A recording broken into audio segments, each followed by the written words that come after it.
Il y a un autre sujet dont je sais qu'il est cher au cœur de Dominique, mais beaucoup aussi de nos parieurs, c'est le virement instantané des gains. Alors ça, parce que j'ouvrais la parenthèse, parce que plus on avance, plus on apprend des choses. Le premier en France à l'avoir fait, c'est Betclic.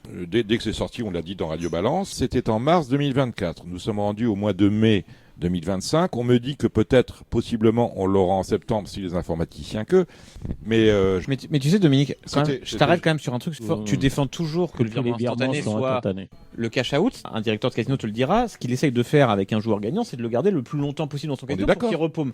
Donc, dans le principe, je pourrais comprendre que le PMU essaye de pas virer trop vite le pognon pour que le mec repaume l'argent. Mais pire, si tu veux créditer pour jouer au PMU, c'est pareil, le virement instantané n'existe pas. Julien, il a fait un virement. Il a mis 72 heures pour arriver sur mon compte. Donc, le virement instantané des gains, au-delà du fait qu'on nous a dit c'est une priorité, en mars, finalement, 1 an et demi après, on l'a toujours pas, c'est que là-haut, on n'y croyait pas. On s'est dit, oui, mais la rétention, c'est-à-dire que si les gens retirent leur argent, ils pourront plus jouer avec. Et au-delà de ça, il y a un manque d'agilité voilà.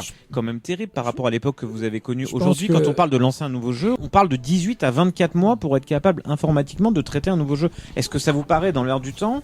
Enfin, clairement non. Il faut gagner en agilité et coller aux réalités de marché. Enfin, je pense que le virement instantané, factuellement, c'est aujourd'hui un standard du marché. Donc, je pense que même s'il peut y avoir un bénéfice un peu très court-termiste de dire je garde plus longtemps, je fais de la trésorerie. Enfin, je pense qu'on peut pas raisonner comme ça.